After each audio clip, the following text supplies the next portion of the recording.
जो एक पवित्र पावन कथा का लाभ आप और हमको दे रहे हैं और आप और हम इस कथा का लाभ श्रवण कर रहे हैं।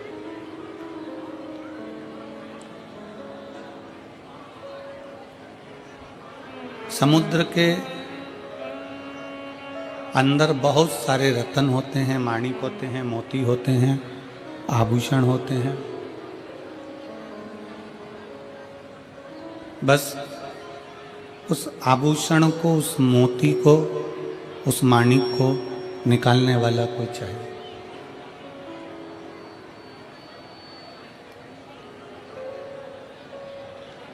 समुद्र में सब समाया है, समुद्र के अंदर सब कुछ है। मोती भी भरे हुए हैं, रत्न भी भरे हुए हैं, माणिक भी भरे हुए हैं और बहुत सारा खजाना समुद्र के अंदर है।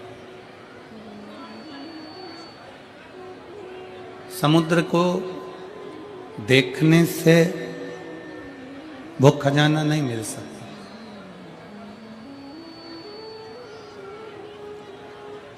समुद्र के तट पर घूमने से भी वो खजाना नहीं मिलेगा।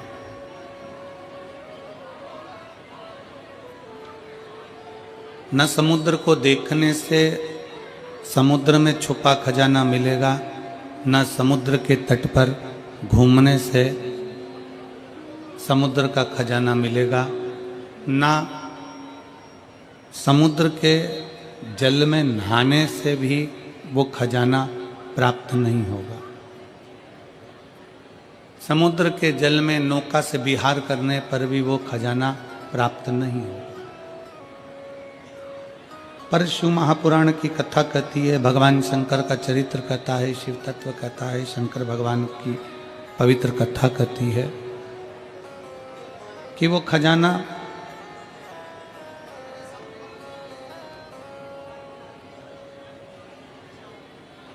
समुद्र के किनारे किनारे चलने से नहीं मिलेगा, नहाने से नहीं मिलेगा, नाव में विहार करने से नहीं मिलेगा, ना समुद्र के किनारे पर घूमने से मिलेगा। पर शिव पुराण की कथा कहती है, जिसने समुद्र के अंदर डुबकी लगा ली, बिल्कुल छोर तक, एकदम तल तक, जिसने समुद्र के बिल्कुल तलातल तक डुबकी लगाई है, उसको रतन, मोती, माणिक अवश्य मिलता है।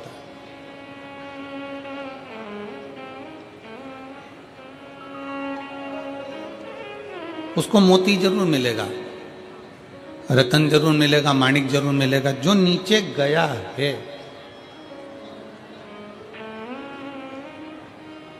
उसी तरह शिव महापुराण की कथा कहती है कि आप अगर कथा को केवल ऊपर ऊपर से श्रवण कर रहे हो, केवल यहाँ से सुनी, यहाँ से निकाल दी, बची कुची कपड़े में से झटकार दी और आज गला पकड़ रहा है आज का समय, आप केवल भ्रमण कर रहे हो, घूम रहे हो, कथा को केवल ऊपर ऊपर से आपने ग्रहण कर लिया, ले लिया, उससे शंकर नहीं मिल सकता, उससे शिव नहीं मिल सकता। शंकर को प्राप्त करने के लिए, शिव महापुराण को प्राप्त करने के लिए शिव पुराण के अंदर प्रवेश करना पड़ेगा, शिव महापुराण के अंदर जाना पड़ेगा।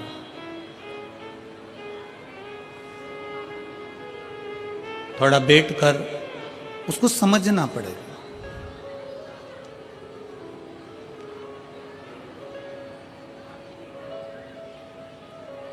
दुनिया के कई लोग ऐसे हैं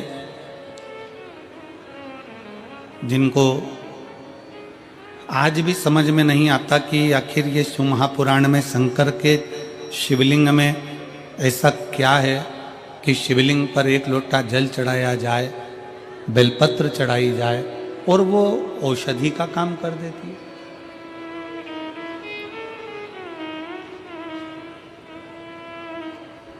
ऐसा शंकर भगवान की कथा में ऐसा क्या है कि जो दिल से श्रवण करने बैठता है, दिल से सुनने के लिए बैठता है और शंकर की कथा उसका भंडार भर देती है।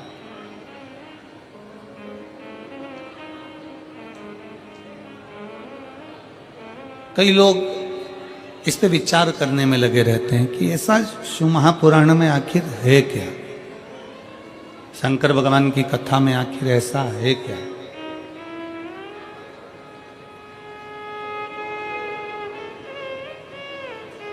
और फिर निवेदन है, कहानी कथा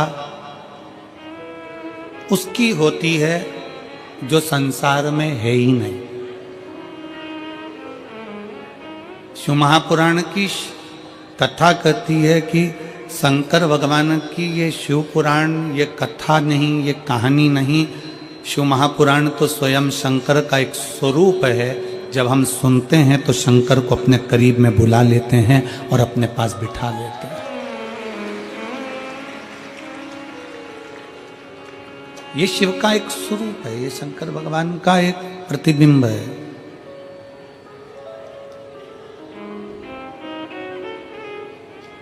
आप कथा सुनने के लिए नहीं आए हो, आप जितने भी कथा के पंडाल में बैठे हुए हो, भगवान शंकर की कथा को श्रवण करने के लिए बैठे हुए हो, जितने भी भगवान शंकर की पवित्र कथा का तत्व ग्रहण करने के लिए बैठे हो, आस्था चैनल के माध्यम से भी जितने भी शिव भक्त कथा को श्रवण कर रहे हैं, फेसबुक यूट्यूब के माध्यम से आप और हम कथा को सुन रहे हैं, तो ये मानकर चलना कि आप कथा सुनने के लिए नहीं बैठे हो, क्योंकि कथा उसकी होती जो यहाँ से गया हो।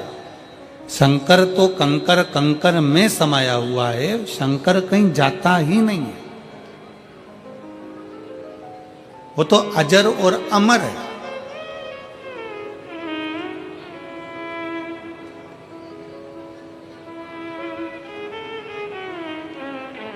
बस उसको पुकारना आना चाहिए, उसको बुलाना आना चाहिए। आप जितने दिल से, जितने हृदय से, जितने भाव से शंकर भगवान को पुकारोगे, जितने दिल से आप शंकर को आमंत्रित करोगे, उतने दिल से शिव आपके करीब।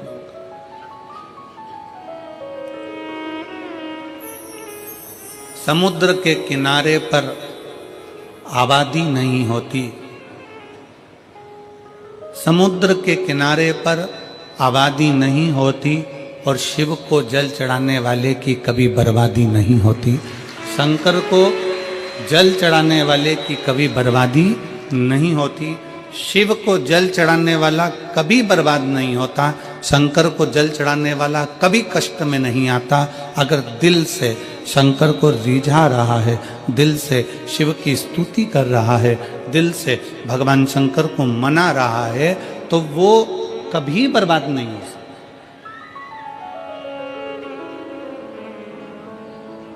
बोल बम का नारा है, सारी समस्या का हल, श्री शिवाय नमस्ते। शिव को जल चढ़ाने वाला कभी बर्बाद नहीं होता।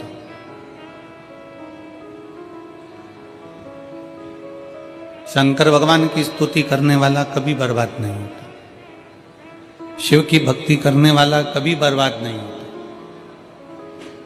कल भी कथा में कहा था, परसों भी कथा में कहा था कि ब्रह्मा ब्रह्म लोक में, भगवान विष्णु वैकुंठ लोक में। ब्रह्मा ब्रह्मलोक में, भगवान विष्णु वैकुंठ लोक में है। पर मेरा शंकर, मेरा ओगरदानी, मेरा शंभु, मेरा त्रिकालदर्शी, कैलाशी, अविनाशी, मेरा शिव कहीं किसी लोक में नहीं, इस मृत्यु लोक में जहां आप और हम सदा विराजमान है, ऐसे लोक में मेरा शंकर विराजमान। हम आप पूरी कथा का स्मरण करेंगे। पूरी कथा में अगर आप स्मरण करेंगे तो आपको स्मरण में आएगा कि ब्रह्मा जी को कोई चिंता नहीं,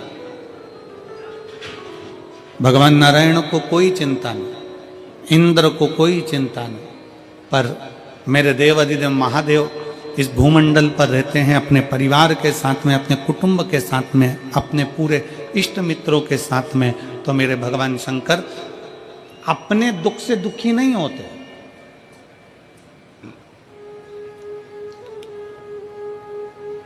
मेरे शिव कभी अपने दुख से दुखी नहीं है। मेरे शंकर अपने भक्त के दुख को देखकर दुखी हो जाते हैं।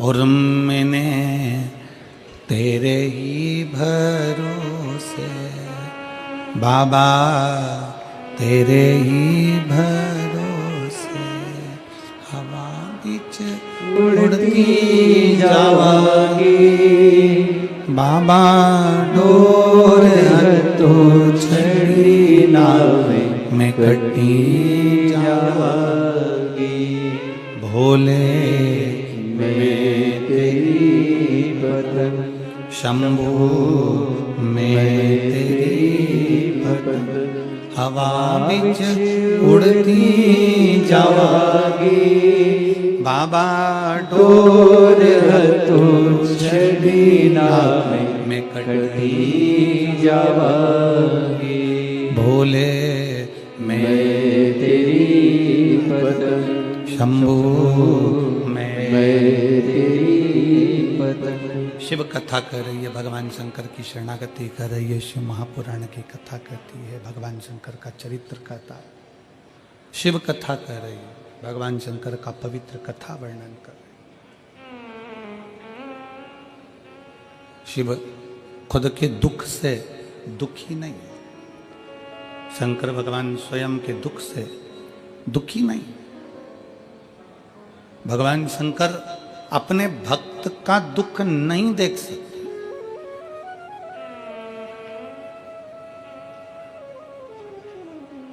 आप जब एक लोटा जल लेकर भगवान शंकर के मंदिर में जब जाते हो ना, शिव जी को जल चढ़ाने के लिए जब पहुंचते हो, शंकर भगवान को जब जल चढ़ाने के लिए आप पहुंचते हो, शिव को जल चढ़ाने के लिए जब आप जाते हो,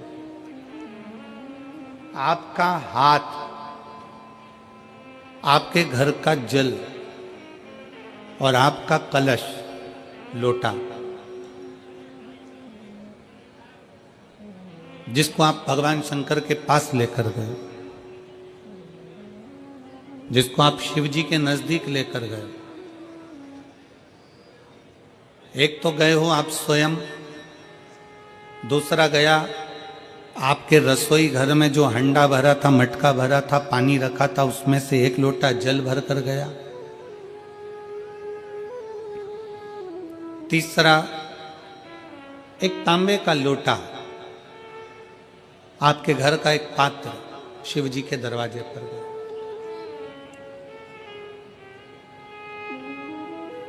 स्वयं भी गए, जल भी गया, पात्र भी गया। शिव महापुराण की कथा कहती है, आपका चेहरे की दशा, हाथ जो जल चढ़ा रहा है उसका कंपन, जो पात्र आया है उसकी दशा, और आपने जो अपने घर का मटके का, हंडे का, बाल्टी का एक लोटा जल शंकर को जो चढ़ाया, वो जल से भगवान शंकर समझ जाते हैं कि तुम्हारे घर की दशा क्या है और तू क्या मांगने आया है और तुझे देना क्या है।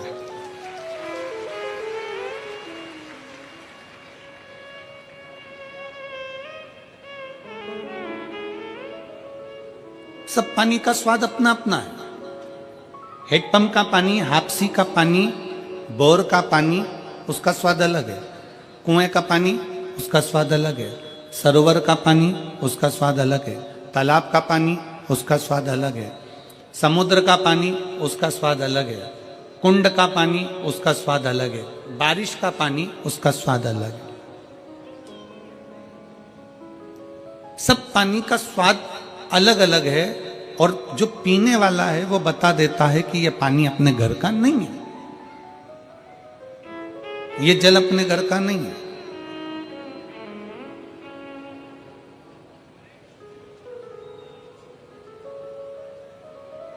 नयन का जल भी बता देता है कि ये दुख का जल है कि खुशी का जल है। नेत्र के आंसू भी बता देते हैं कि ये खुशी के हैं कि दुख के हैं। इसलिए शायद शिव महापुराण की कथा कहती है कि हीरा के परखदार बहुत मिलेंगे। शिव महापुराण की कथा कहती है कि हीरा के परखदार बहुत मिलेंगे, हीरा को समझने वाले बहुत मिलेंगे, हीरा को पहचानने वाले बहुत मिलेंगे, हीरा के परखैया बहुत मिलेंगे, पर शिव महापुराण की कथा कहती है कि किसी की पीड़ा के समझने वाले बहुत कम मिलेंगे, बहुत कम। हीरा का परखैया मिल सकता है पर पीड़ा का परखैया नहीं मिलेगा। हीरा को समझने वाला मिल सकता है पर पीड़ा को समझने वाला नहीं मिलेगा। हीरा को जानने वाला मिल सकता है पर पीड़ा को जानने वाला नहीं मिलेगा। शिव महापुराण की कथा कहती है कि खुशी के आंसू और दुख के आंसू दोनों में अंतर होता है। खुशी के आंसू जो होते हैं वो ठंडे होते हैं और दुख का जो आंसू होता है वो गर्म होता है, उसमें भी पीड़ा होती है, उसमें भी पीड़ा होती है।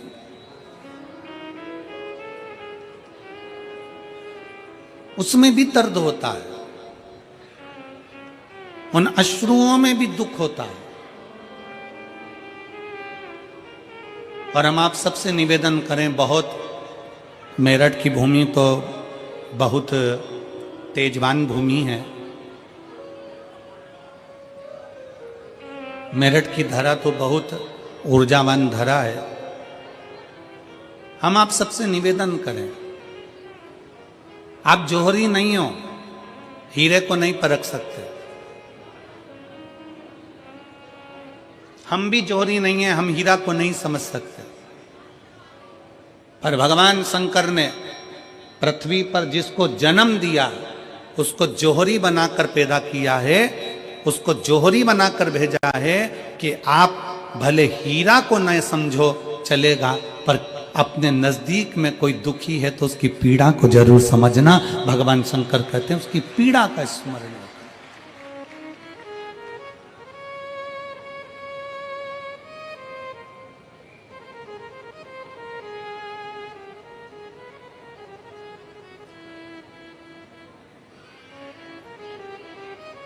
हीरा को समझो ना समझो पर पीड़ा को जरूर समझिए, किसी के दर्द को जरूर समझिए, किसी के दुख को जरूर समझिए, किसी की तकलीफों को जरूर समझिए।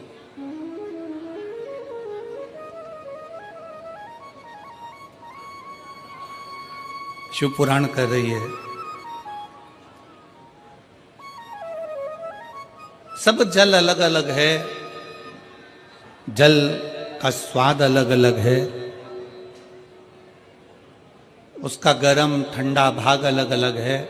उसी तरह जब हम भगवान देवादिदेव महादेव को जल चढ़ाने के लिए जाते हैं, भगवान शंकर के मंदिर में पहुंचते हैं, शंकर भगवान को जब एक लोटा जल चढ़ाने के लिए उनके करीब में पहुंचते हैं और जब हम दिल से उसको पुकारते हुए, भले हम कुछ ना कहें, कुछ भी ना बोलें, हम अपने मुख से एक शब्द भी ना बोलें, तो भी तब हम भगवान शंकर को श्री शिवाय नमस्तुभ्यम कहते हुए जब जल समर्पित करते हैं तो भोले बाबा समझ जाते हैं, मेरे शंकर समझ जाते हैं कि ये क्यों मेरे दरवाजे पर जल चढ़ाने को आया है, ये क्यों पहुंचा है मेरे पास में, ये क्यों आया है, इसको क्या चाहिए, ये क्या लेने के लिए आया है, क्यों पहुंचा, किस लिए आया।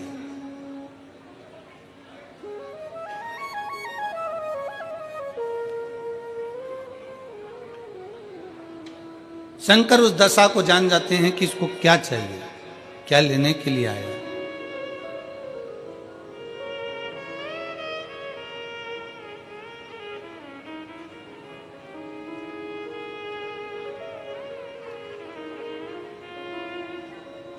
रोज शंकर के मंदिर में प्रतिदिन जाने वाले को, और एक और चीज अपने स्मरण में रहे, अगर शिव के मंदिर नहीं जा सकते तो अपने घर में जो शिवलिंग है उस पर जल चढ़ाओ।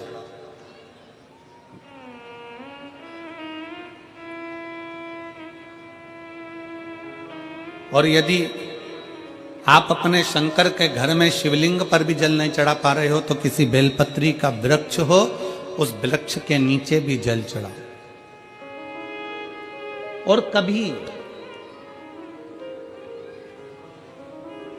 कभी मौका मिल जाए, कभी भगवान शंकर की बड़ी करुणा हो जाए, भगवान शंकर की बड़ी उदारता हो जाए, भगवान शंकर की बड़ी कृपा हो जाए, बड़ी कृपा हो जाए, भगवान शंकर जिस दिन तुम्हारे ऊपर बहुत बड़ी कृपा कर दे, किसी सोमवार को 3 नियम बना लो। जिस दिन मेरा भोले बाबा तुम पर कृपा कर दे, उस दिन सोमवार का एक नियम बना कि महीने का एक सोमवार मुझे ऐसा करना है, 3 नियम धारण करना है महीने के सोमवार को। पहला, सुबेरे जाकर शंकर भगवान को 1 लोटा जल चढ़ाना है। दूसरा, दोपहर के समय पर जाकर मुझे बेलपत्री के वृक्ष के नीचे एक चावल का दाना रखकर बेलपत्री की 7, 11, 21, 108, 51 जितनी परिक्रमा आप लगा सकते हो वो लगाना है। और तीसरा, बेलपत्री के वृक्ष के नीचे और शंकर के मंदिर के दरवाजे पर मुझे एक घी का दीपक लगाना है। बस ये 3 नियम जिसने महीने में एक बार ले लिया, समझ लो उसको पीछे हटने की जरूरत ही नहीं, वो आगे ही बढ़े। महीने के किसी एक सोमवार का ऐसा नियम बना लो कि मुझे 3 नियम धारण करना है महीने के किसी भी एक सोमवार को। हम ये नहीं कहेंगे कि तुम सोमवार 5 पढ़ रहे हैं तो 5 को करो, 4 पढ़ रहे हैं तो 4 को करो, 3 पढ़ रहे हैं तो 3 को करो।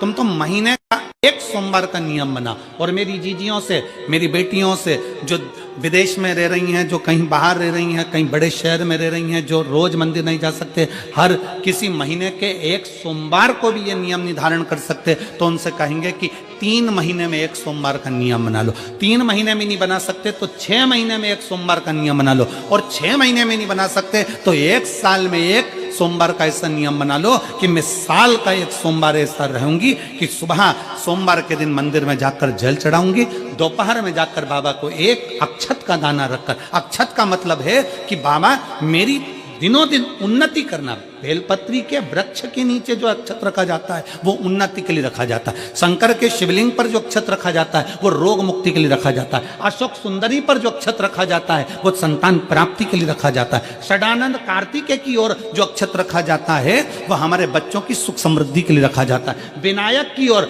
गणेश जी की ओर जो अक्षत रखा जाता है वो हमारे घर में कोई मंगल कार्य आ जाए उसके लिए रखा जाता है। और जो पीठिका होती है जिसपे शिवलिंग रखा होता है, पार्वती जी का हस्तकमल, उस पर अक्षत रखा जाता है तो नारी के अखंड सौभाग्य के लिए रखा जाता है। अक्षत रखने का भी तरीका है। एक चावल का दाना कहां रखा जाता है, क्यों रखा जाता है, कैसे रखा। अब कई लोग कहते हैं गुरुजी ये शिव महापुराण में आप ये नियम बताते हो, तरीका बताते हो। हम तो उनसे कहेंगे डॉक्टर के पास जाओगे तो डॉक्टर भी गोली लिखकर ये नहीं कह देगा कि ये सारी गोली एक साथ खा जाओ। डॉक्टर भी कहेगा ये गोली सुबह खाना है, ये गोली शाम को खाना है, ये गोली दोपहर में खाना, ये गोली भूखे रहकर खाना। बोलो सही है कि गलत है। ये रात्रि को खाना खाने के बाद खा लेना, ये खाना खाने के पहले, ये नाश्ते के पहले। और सुनो, ये दवाई, ये वाली पीछे वाली जो दवाई लो ना इसको दूध से लेना, ये वाली जो दवाई लो ना इसको पानी से लेना। और सुनो, ये डब्बी है इसको पानी में मिलाकर फिर पीना। दवाई लेने का भी तरीका है, उसी तरह शिव महापुराण में एक एक अक्षत का भी तरीका है और एक एक बेलपत्री का भी तरीका है। अब मान लो कई लोग कहते हैं गुरुजी आप ये तरीका बताते हो शिव पुराण के माध्यम से, कई लोगों के मन में संशय जागता है। तो अगर हम एक साथ चावल चढ़ा दे तो उसका क्या तरीका है। तो हमारा निवेदन है डॉक्टर जो दवाई ले एक ही बार में निपटा जाए, एक ही बार में खा ले। दवाई एक बार में पूरी खा गए असर नहीं करेगी, इसमें डॉक्टर का कोई दोष नहीं है। उसने तो बताया था ऐसे लेना, ऐसे लेना। और तुमने मैं डॉक्टर साहब ने पूछा दवाई पूरी ली, शाम की दवाई भूल गई थी, सवेरे की दवाई भूल गई थी, ये दवाई भूल गई थी। डॉक्टर कहेगा हमने तो नियम बताया था, तुमने नहीं खाई तो असर कहाँ से करेगी। तुम असर कब करती है जब हम पूजन के तरीके को जान जाएं, जब हम अर्चना के तरीके को जाएं। आप साल भर का एक सोमवार निकाल लो, 6 महीने का एक सोमवार निकाल लो, 3 महीने का एक सोमवार निकाल लो, महीने का एक सोमवार निकाल लो। अपने से दिल में बन जाए तो एक सोमवार ऐसा निकालो जिसके 3 नियम धारण हो। पहला, उसी सोमवार जिसको कर रहे हो उस दिन सुबह जल चढ़ाना। दूसरे, दोपहर के समय पर जाकर बेलपत्री के वृक्ष के नीचे एक चावल का दाना रखना। और परिक्रमा बेलपत्र की जितनी तुमसे बन जाए, जितनी तुम्हारे शरीर की कैपेसिटी हो, जितना तुम्हारा शरीर चलते बन जाए। हम तो ये भी नहीं कहते कि तुम भूखे रहकर भगवान का भजन करो, हम कभी नहीं कहते। हम तो यहां तक कहते हैं, हमारे पुष्टि मार्ग में यहां तक कहा गया कि वल्लभ कुल की एकादशी करो, भले बकरी जैसे चरो पर एकादशी करो। हम तो यहां तक कहते हैं कि बहुत समय से कल मेरी एकादशी है, एकादशी है, एकादशी है, एकादशी है, पूरे घर को हिलाकर रख दिया, एकादशी है, एकादशी, एकादशी है। बहू टेंशन में, बेटा डिप्रेशन में, पति पपीता ला ला के, सेव फल ला ला के, मूंगफली का दाना ला ला के, काजू कतली ला ला के, सेव फल ला ला के, और सारा सामान, साबूदाना और खिचड़ी और ना चिप्स ना जाने क्या क्या ला ला के, बेचारा पति एकादशी आती है वो नौमी से चिंता में पड़ जाता है।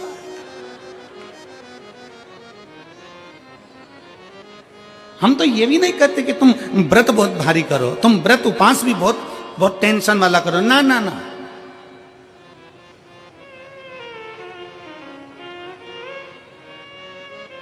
अपने को व्रत उपास भी इतना बहुत बहुत भूखे रह रहे हो, बहुत प्यासे रह रहे हो, और मालूम पड़े कि भगवान हमें मिलेगा, भगवान हमें मिलेगा।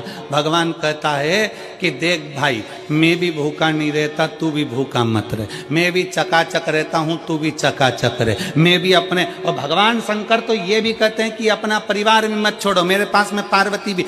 एक ही देवता है जो विद फैमिली मंदिर में बैठता है। शंकर जी हैं तो पार्वती जी है, तो गणेश जी हैं, तो कार्तिकेय जी हैं, तो नंदी है, सब मंदिर के अंदर चाहिए। शंकर भगवान अपने पूरे परिवार के साथ। शंकर जी तो ये कहते हैं अकेले तुम क्यों रहते हो?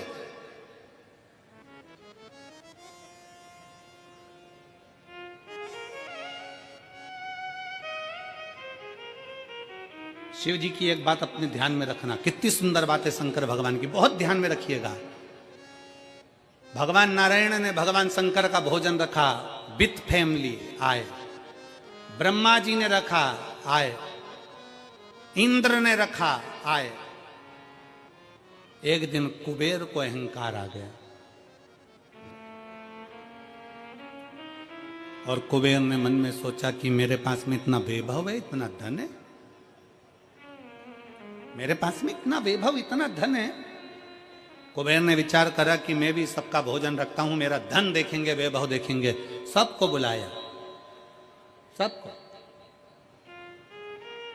अब कुबेर जी को मालूम पड़ा कि भगवान विष्णु के यहां तो केवल 2 हैं, ब्रह्मा जी के यहां 2 हैं, इंद्र के यहां 2 हैं, गरुण वरुण सारे देवता के यहां 2 हैं, शंकर भगवान की फैमिली बड़ी है। तो उन्होंने पत्रिका में लिख दिया, श्रीमान श्रीमती।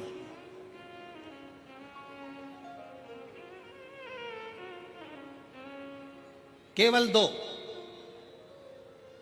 सबके यहां मेरा भोले बाबा गया, मेरे शंकर गए, पर कुबेर के यहां पर जब पत्रिका देने के लिए कुबेर शंकर जी के यहां गए, शंकर जी ने पत्रिका को देखा तो उसमें लिखा था कि शंकर पार्वती पधारे, श्रीमान श्रीमती।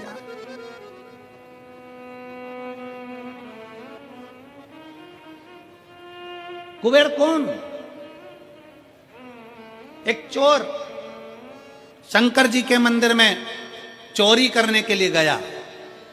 अंधेरा बहुत था, शरीर का कपड़ा उतारकर त्रिशूल में लपेटकर आग लगाकर उजाला कर देख रहा था। शिवरात्रि का दिन था, शंकर जी खुश हो गए और शिव जी ने वर दे दिया, तूने आज शिवरात्रि के दिन मेरे मंदिर में प्रकाश करा है, मैं तुझे कुबेर का राज्य देता हूं। कुबेर नीचे बैठेगा और तू कुबेर के सिंहासन पर बैठेगा। कुबेर की कुर्सी एक चोर को दे दी। अब चोर कुबेर बनकर बैठा है, और उस चोर के मन में या अब जिसने तुझे कुबेर बनाया था, तू उसको भी फैमिली बुला लेता, पर उसको भी नहीं बुलाया।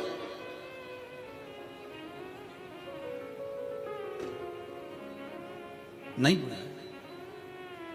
और पत्रिका देने के लिए कुबेर के पास कुबेर पहुंचे शंकर जी के पास। भोलेनाथ जी ने जो पत्रिका देखी, पत्रिका देखते से शंकर जी ने कह दिया, देखो कुबेर, हम तो किसी आयोजन में जाते नहीं हैं, 2 जनी का भोजन है, हमारे घर में 2 बेटे हैं। हमारा बड़ा बेटा कार्तिक 1 जनी का ही भोजन करता है, और हमारा दूसरा बेटा गणेश 2 जनी का करता है, तो हम गणेश को भेज देंगे, हिसाब बराबर। कुबेर को लगा कि गणेश इतना छोटा सा वो क्या खाएगा। शंकर भगवान बोले वो तो बाद में पता चल जाएगा,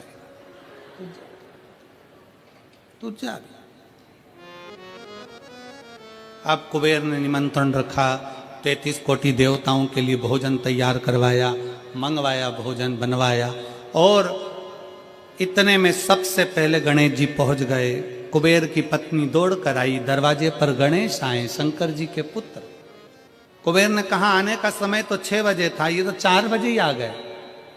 पूछ किया इतनी जल्दी क्यों आ गए। गणेश जी से पूछा तुम इतनी जल्दी क्यों आ गए। तो कहा पिताजी ने कहा कि पहली पंगत में निपटाया।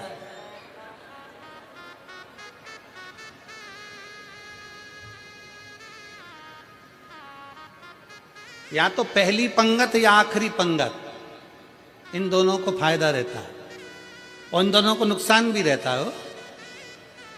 जाओ चले जाओ। अब गणेश जी ने कहा कि तो इतने में पत्नी बोली कि अच्छा है पहले आ गए तो अपन खिला के फ्री हो जाएंगे, चलो बिठाओ। आसन लगाया, बिठाया। गणेश जी महाराज ने जो खाना चालू करा, जितना 33 कोटि देवताओं का बना था गणेश जी पूरा की पूरा खा गए।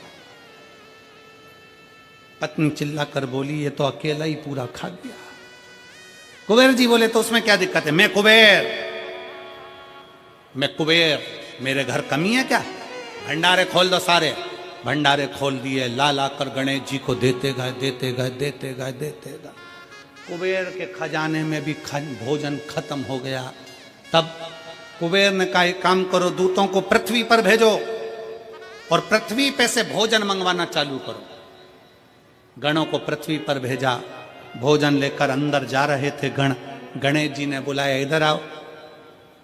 ये चावल की बोरी कहाँ ले जा रहे हो। कि अंदर। क्यों ले जा रहे हो। पकाएंगे फिर तुम्हारे लिए लाएंगे। गणेश जी के आधा घंटा लग जाएगा, ऐसी रख दो।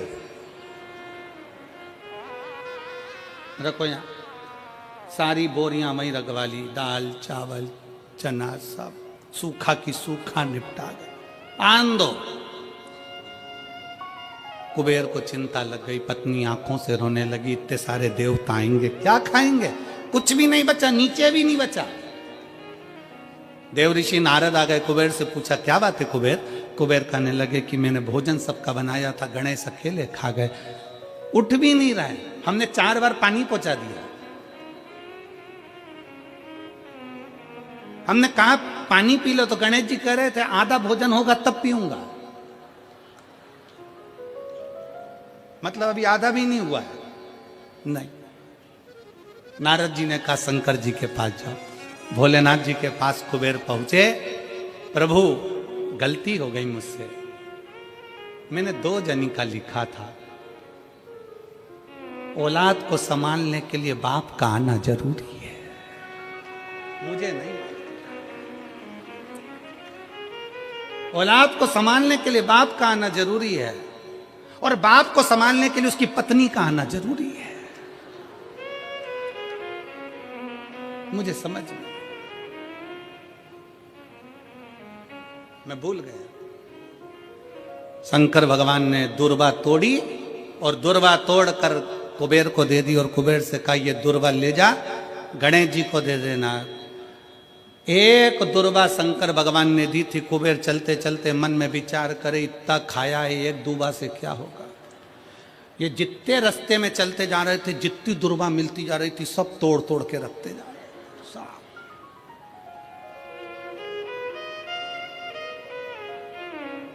सारी दुर्वा लेकर गणेश जी को दे दी। तुम्हारे पिताजी ने भेजी है। गणेश जी ने एक दुर्वा दांत में ली और पेट पे हाथ फेर के बोले कुबेर भैया कल कितनी बजे आना है। तू बता कल कितनी बजे आना। कुबेर के मेरी सौगंध है जब तक तुझे कोई बुलाए नहीं तब तक तू जाना नहीं, और जैसे ही तुझे कोई उठा दे तो तू उड़ भी जाना, तेरे हाथ जोड़ो।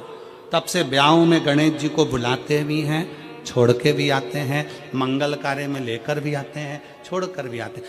33 कोटि देवता में केवल एक देवादिदेव महादेव एक ऐसे हैं, अगर उनको बुलाना है, शंकर जी कहते हैं कि मुझे बुलाने के लिए मेरा सारा परिवार आमंत्रित करना पड़ेगा। सारा परिवार आएगा, तो मैं अकेला नहीं, मेरे साथ बुद्धि का देव गणेश भी आएगा, तो रिद्धि और सिद्धि भी आएगी, षडानंद कार्तिकेय भी आएंगे, तो अखंड सौभाग्य देने वाली गौरा पार्वती भी आएगी। वो सब आमंत्रित, वो सब आए। शिव जी कभी नहीं कहते कि तुम परिवार छोड़ दो, शंकर जी कभी नहीं कहते कि तुम घर छोड़ दो, शंकर जी ये भी नहीं कहते कि तुम बहुत घोर व्रत करो। शंकर जी तो कहते हैं कि खूब प्रेम से आराम से जो मिल जाए, समय समय पर जैसा जैसा मिल जाए। एक माता, एक भैया लड्डू बांट रहा था कल शाम को, तो एक माता लड्डू बांटते बांटते भैया ने लड्डू दिया, तो माता जी बोली है तो गुड़ का मेरे से खवाएगा नहीं, गजक है क्या, गजक है क्या। अब गजक नहीं थी उसके पास में, तो उसने कहा गजक तो नहीं है, तो वो चल दिया। इतने में पास में एक माता बैठी थी, उसने कहा गजक, अरे वो लड्डू ही ले लेती तो फोड़ के खा लेती, गजक का ही काम करती है, वो लड्डू भी गया गजक भी गई, लड्डू भी गया और गजक भी गई। तो शिव महापुराण की कथा कहती है, मेरी बुजुर्ग माताओं से निवेदन है, मेरे बुजुर्ग पिताओं से निवेदन है, मेरी माताओं से, मेरे भाइयों से निवेदन है, अगर बच्चे कह रहे हैं मम्मी, ए मम्मी चलो बैठो साथ में बैठ के समोसा खाओ, माँ को ये नहीं, मैं नहीं खाऊं, मैं नहीं खाऊं, लिया चल ला बैठ तो मेरे पास में आ इधर। बुजुर्गों को भी समय की अवधि का ध्यान रखते हुए थोड़े बच्चों जैसे ढलना पड़ेगा। बुजुर्ग को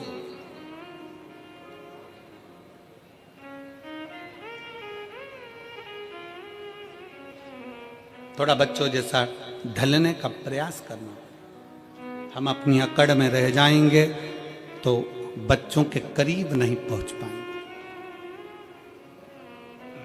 बच्चों के नजदीक नहीं पहुंच पाएंगे। शिव कथा कह रही है, भगवान शंकर का चरित्र कह रहा है, शंकर भगवान तुम्हारे हाथ का लोटा देखकर, तुम्हारा हाथ देखकर, तुम्हारा स्वरूप देखकर, तुम्हारा पानी देखकर पहचान जाते हैं कि इसको जरूरत क्या है, किस चीज की जरूरत। शिव जान जाते हैं, शंकर पहचान जाते हैं। बस आप उसके दरवाजे तक जाएंगे, उसको भजेंगे, उसका स्मरण करेंगे और शिव जान जाएंगे। जो शंकर का हो गया, जो एक बार भगवान शंकर के मंदिर जाना प्रारंभ कर दिया, शिव की स्तुति करना प्रारंभ कर दिया, शिव महापुराण की कथा में जो रमने लगा, समझ लेना वो अकेला नहीं रहा है। उसके हर श्वास में 21,600 श्वास प्रतिदिन शरीर में से निकलती है, तो 21,600 श्वास में आप अकेले नहीं हो, 21,600 श्वास में मेरा महादेव तुम्हारे हृदय में धड़क रहा है।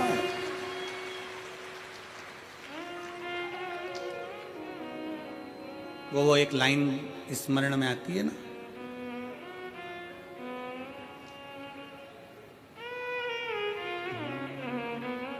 मजा आ रहा जीने में, जीने में महादेव धड़क रहा सीने में, मजा आ रहा जीने में, जीने में महादेव धड़क रहा सीने में। भगवान शंकर तुम्हारी श्वासों में 21,600 श्वास में निकल रहा, अंदर जा रहा, फिर निकल रहा, फिर अंदर जा। श्वास है तो शिव है, शिव है तो श्वास है।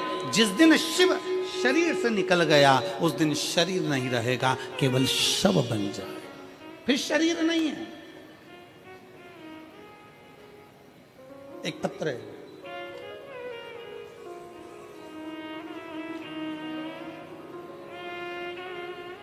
मैं जसबीर कौर, पत्नी बलजीत राम, गांव जैनपुर, तहसील शाहाबाद, मारकंडा जिला कुरुक्षेत्र, हरियाणा की निवासी हूँ। कहीं बैठी हो तो हाथ हिला सकती हैं। अगर कहीं बैठी हो तो हाथ हिला सकती हैं। मैं जसबीर कौर पत्नी बलजीत राम, गांव जैनपुर, तहसील शाहाबाद, मारकंडा जिला कुरुक्षेत्र, हरियाणा की निवासी हूँ। आप ही हैं? बच्चा आया है साथ में, ले आओ इसको, ले आओ, आ जाइए। मेरा मोबाइल नंबर ये है। मैं भोलेनाथ की महिमा का क्या वर्णन करूं गुरुदेव। 2008 में मेरी शादी हुई, 2008 में शादी हुई। 2010 में मेरा पहला बच्चा हुआ, जो बड़े ऑपरेशन से हुआ, लेकिन 4 महीने के बाद वो मर गया। पहला बच्चा मेरा 2010 में जन्म लेकर मर गया। दूसरा बच्चा मेरा 2012 में हुआ, वो भी बड़े ऑपरेशन से हुआ, और डिलीवरी के 1 घंटे बाद वो भी मर गया।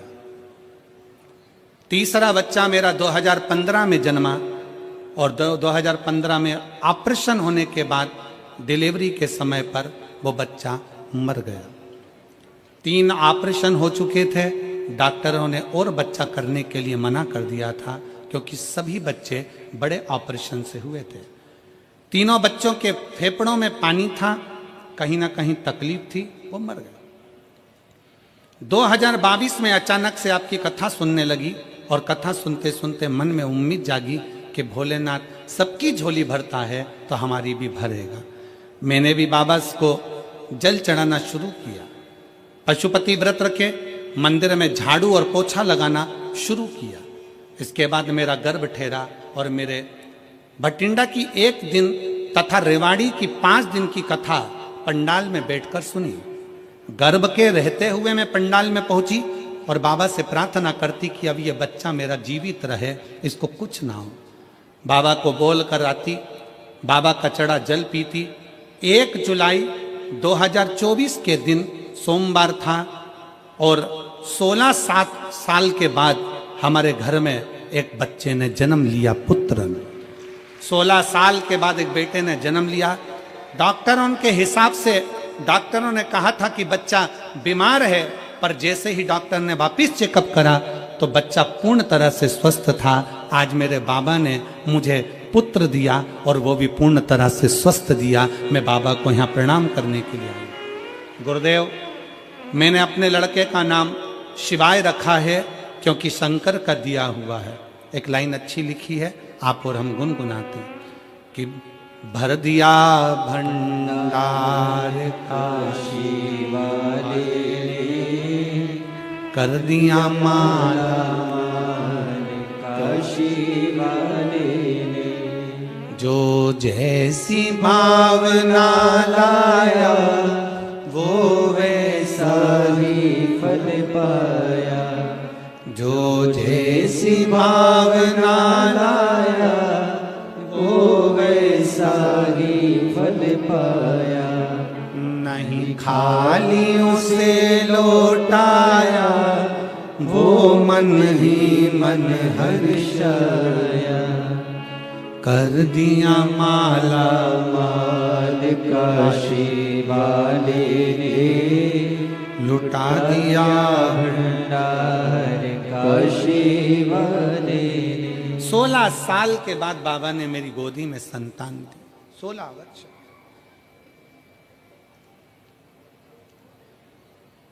पंडाल में बैठकर बस यही मांगा था कि तू अब देना तो स्वस्थ देना, तेरी कृपा, तेरी दया, तेरी करुणा, तेरी उदारता कुछ कम ना हो। फिर निवेदन है मेरी मेरठ की जीजियों, मेरे मेरठ के जीजाओं, मेरी बेटियों, बेटाओं, माताओं, मेरे भाई बहन, ये कथा आज तो 30वां दिन है, 4 दिन की और बची है। कथा जब पूरी हो जाएगी ना, जो कथा के पंडाल तक नहीं पहुंचे ना, वो बाद में पछताएंगे, सोचेंगे अपने नजदीक में तिजोरी खुली थी और हम हीरे बटोर नहीं पाए, और खाली खाली हम बटोर नहीं पाए, हम खाली की खाली रहे। आ जाओ।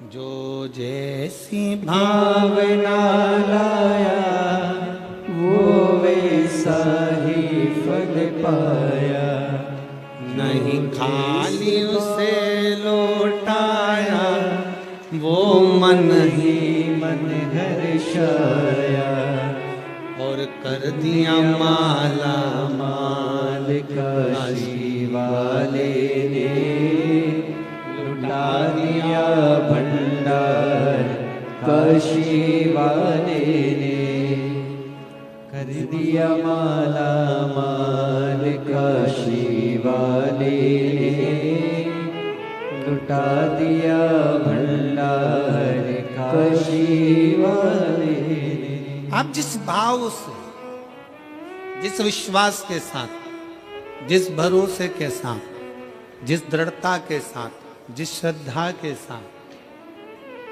शिव कथा को सुनते हो, पंडाल में बैठकर कथा का रस तत्व ग्रहण करते हो, बाबा क्या देता है, कैसे देता है, ये उसके ऊपर निर्भर करता है। एक कई लोग ऐसे मिलेंगे संसार में जो आपसे कहेंगे कि क्या करना शंकर के मंदिर जाकर, क्या करूं।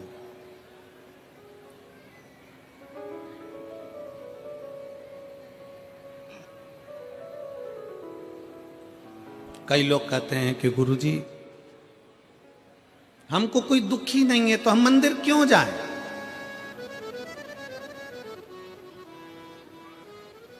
मंदिर क्यों जाया जाए, क्या करेंगे मंदिर जाकर।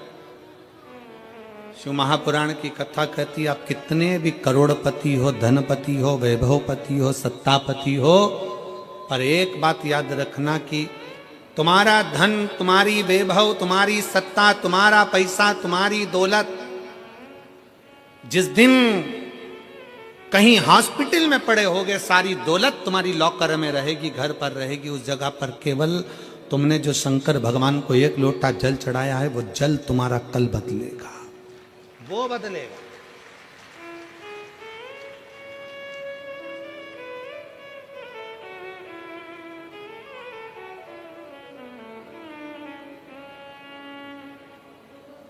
कई लोग कहते हैं हम हमारे परिवार वालों को समझाते रहते हैं कि शंकर जी के मंदिर जाया करो, जेठानी से कहते हैं जल चढ़ाने जाया करो, सास से कहते हैं जल चढ़ाओ, सास कहती बहू से, बहू से जल चढ़ाओ, पति से कहती है जल चढ़ाओ। भाई नायक और नालायक इन दोनों में बड़ा अंतर है। कौन कौन जम के बोलो जरा, जम के आवाज नहीं आई हमको।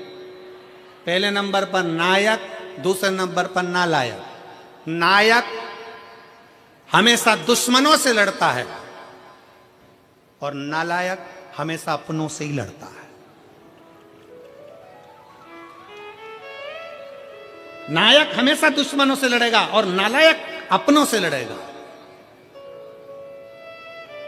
जो सनातनी होकर भी, हिंदू के धर्म में भी प्रकट होने के बाद, जन्म लेने के बाद भी हिंदू का विरोध करे, जो सनातनी होने के बाद भी सनातन धर्म का विरोध करे, वो नालायक ही होता है, वो नायक नहीं हो सकता। अरे जब कोई सनातनी सत्कर्म कर रहा है, कोई सनातनी आगे बढ़ रहा है, कोई हमारे राष्ट्र की रक्षा कर रहा है, कोई सनातनी अपने इस राष्ट्र को मजबूत करने का प्रयास कर रहा है, तो एक एक सनातनी को चाहिए, एक एक हिंदू को चाहिए, एक एक व्यक्ति को चाहिए कि उसका साथ दे। पर कई लोग ऐसे हैं दिन भर पांव खींचते रहते, दिन भर पांव, दिन भर।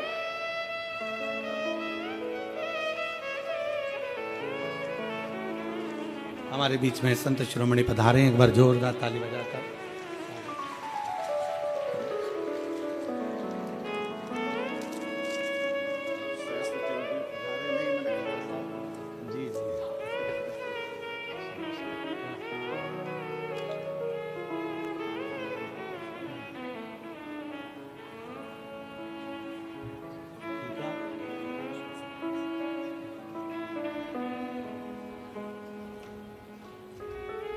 जब कोई अपने सनातन धर्म के लिए अग्रणता में आगे बढ़े, और रोज प्रतिदिन हम और आप देखते रहते हैं, दिन प्रतिदिन रोज देखते हैं कि अपने ही अपने को पांव खींचने में लगे। हमारा सनातन धर्म हमें मजबूत करना है और जितना मजबूत कर सकते हैं उतना करिए।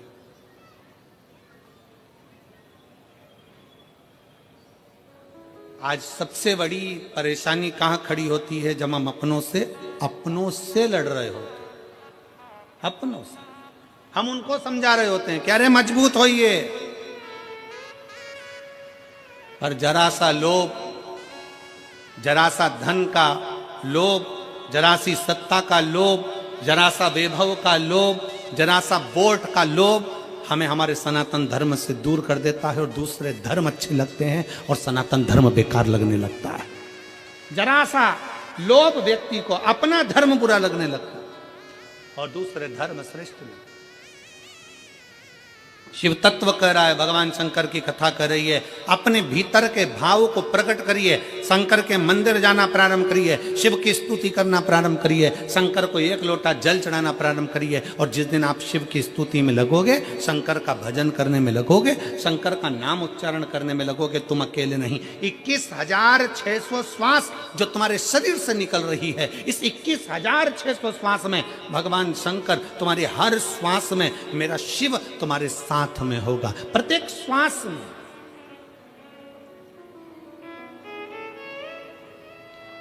एक कितनी सुंदर कथा आती है शिव महापुराण में। एक पुजारी जी थे दक्षिण के, ब्राह्मण। उनकी एक बेटी थी जिसका नाम था जयंती। क्या नाम था उसका? जम के बोलो जरा। जयंती। हम बीच बीच में आप लोगों से इसलिए बुलवाते हैं क्योंकि आपको स्मरण में रहे, क्योंकि हम जब छोटे थे तब हमारे स्कूल में हमें खड़ा करते थे और सबको बुलवाते थे, 2 एकम 2, सब बोले 2 एकम 2, फिर 2 दूनी 4, सब 2 दूनी 4। क्यों बुलवाते थे? तो हमने एक बार टीचर से पूछा, सर ऐसे बुलवाने से क्या होता? तो कि याद हो जाता, और हमें उम्मीद है तुम भी ऐसे ही पढ़े होगे। अरे बोलो तो जम के, ठीक है ना? तो ये याद होना चाहिए। एक पुजारी जी थे दक्षिण के, ब्राह्मण परिवार था, बड़ा सुंदर परिवार, बड़े आनंद में रहते, शंकर की आराधना में लगे रहते। उनकी एक बेटी थी जिसका नाम जयंती था।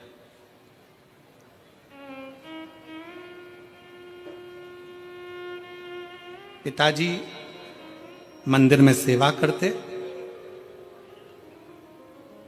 शिव मंदिर में, शंकर जी के मंदिर में आरती, पूजन, अर्चना, आराधना सब करते, सब करते।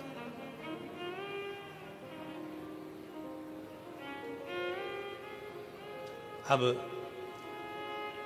बेटी जयंती छोटी अपने पिता को देखती और पिता का थोड़ा सहयोग करती,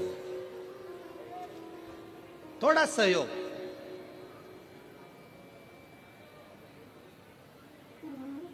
और बहुत मैं जगत की सारी बेटियों से कहना चाहता हूं, जगत के सारे बेटाओं से कहना चाहता हूं,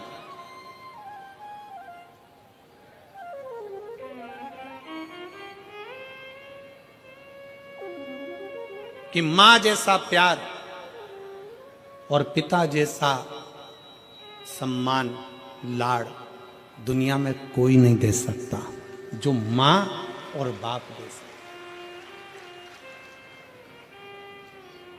जो माता और पिता दे सकते हैं वो दुनिया में कोई नहीं दे सकता। अपने बच्चों के प्रति कितना स्नेह होना चाहिए, अपने बच्चों के प्रति कितनी प्रबलता होना चाहिए, ये शंकर भगवान से सीखना चाहिए। कि शंकर भगवान की परिक्रमा गणेश जी महाराज ने लगा ली थी और गणेश जी को वर मिल गया था प्रथम पूजन का, प्रथम गिनती का। गणेश जी प्रथम पूजन में आने लगे तो पार्वती मैया की आंखों में जल भर गया था। आपने एक बेटे को इतना सम्मान दे दिया। मेरा दूसरा बेटा कार्तिकेय, वो तो मोर पर बैठकर पूरी पृथ्वी की परिक्रमा करने गया है। गणेश जी ने बुद्धि से तुम्हारी परिक्रमा करी, वो शरीर से लगाने गया है और तुमने पूरा की पूरा वर, तुमने पूरा की पूरा आशीर्वाद गणेश जी को दे दिया प्रथम गिनती में आने का। षडानंद कार्तिकेय को कुछ नहीं दिया। ये तो गलत बात है प्रभु। तुम्हारी परिक्रमा लगाई गणेश जी ने और तुमने सब कुछ दे दिया। शंकर भगवान की आंख में भी जल भर गया। पार्वती मांग, आज तू जो बोलेगी ना मैं वो दे दूंगा। पार्वती जी कहती हैं अब क्या मांगू आपसे, बस इतना कृपा कर दो, आज के बाद आपकी कभी परिक्रमा ना हो, बस इतना वर दे दीजिए। आज के बाद आपकी कभी परिक्रमा ना हो। शंकर जी ने पूछा मेरी परिक्रमा नहीं हो, सारे देवताओं की परिक्रमा होगी और मेरी ना हो? पार्वती जी कहती हैं आपकी परिक्रमा होती है, कोई अगर भूल से भी आपकी परिक्रमा लगा लेता है तो आप उसके जो मांगे वो दे देते हो, इसलिए आपसे निवेदन है कि आपकी कभी परिक्रमा ना हो। शंकर जी ने वर दे दिया, मेरी परिक्रमा पूरी नहीं होगी, आधी होगी, आधी परिक्रमा होकर वापिस आ जाए।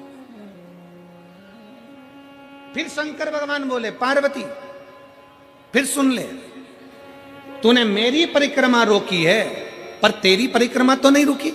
पार्वती जी कहती है नहीं प्रभु। शंकर भगवान ने कहा पार्वती मैं तेरे हृदय में निवास करता हूं, मैं तेरे दिल में निवास करता हूं, मेरे चित्त में निवास करता हूं, मैं तेरे दिल में रहता हूं, मैं तेरे हृदय में रहता हूं। और यही तो भारत भूमि की पहचान है।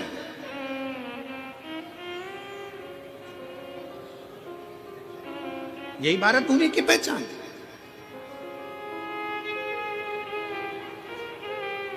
काशी में कथा चल रही थी और काशी में कथा चलते चलते वहाँ जहाँ हम ठहरे हुए थे